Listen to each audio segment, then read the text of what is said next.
Okay, we got our butter melted. You can see it kind of bubbling a little bit. Pour your flour in and whisk it up.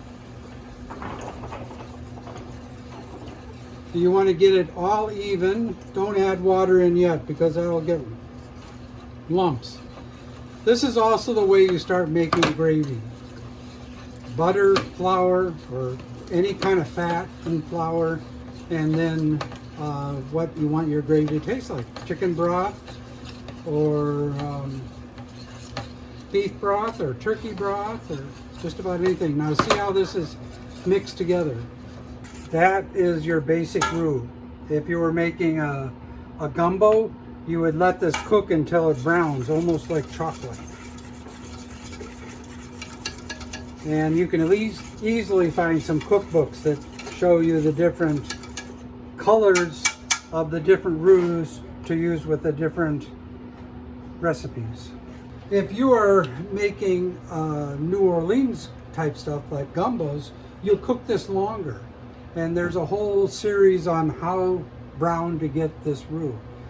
For mini gumbos, they say get it pretty brown.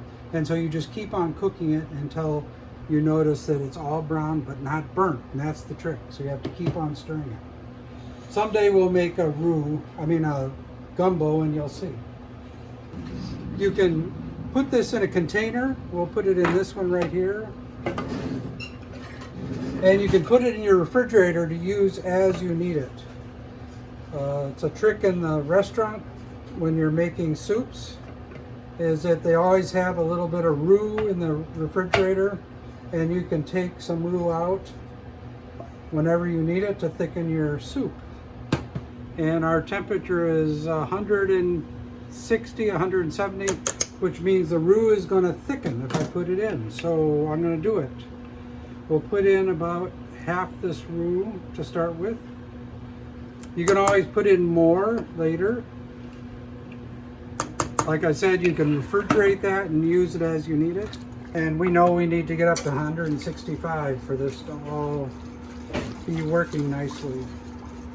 So a thermometer makes things go quicker. It helps you not burn stuff because you know what the temperature is and you're just not waiting around to find out.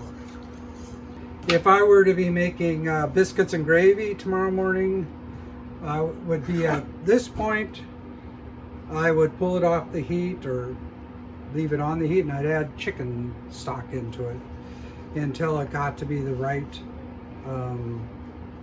consistency that I want. Not too thick, not too thin.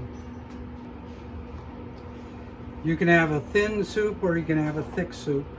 It all depends on what you want. I like a thick soup because I don't like dribbling down my front.